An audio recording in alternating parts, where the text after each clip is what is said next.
Hi guys, and welcome to the tutorial where we will explain how you can accept Venmo payment in WordPress. So let's jump right in.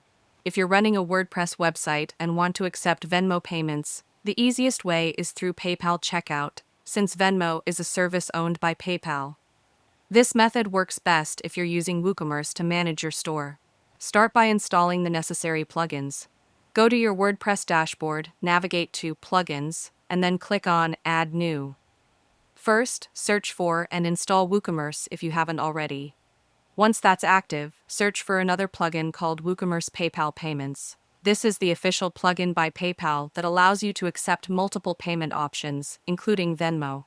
After both plugins are installed and activated, go to your WordPress dashboard and head over to WooCommerce Settings Payments. Click on PayPal and then follow the steps to connect your PayPal business account.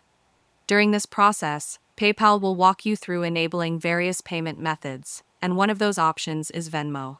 Once everything is connected properly, Venmo will automatically be available as a payment method, but only to customers who are browsing your site from a mobile device in the US, where Venmo is supported.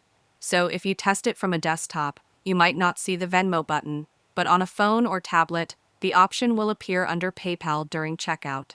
Keep in mind that you'll need to have a PayPal business account for this integration to work, and that your site should be using SSL HTTPS for secure transactions. Once set up, your customers can pay via Venmo directly on your WordPress site, making the checkout process smooth and mobile-friendly. And that's how you can start accepting Venmo payments on your WordPress site through PayPal. It's simple, effective, and gives your customers more flexibility at checkout.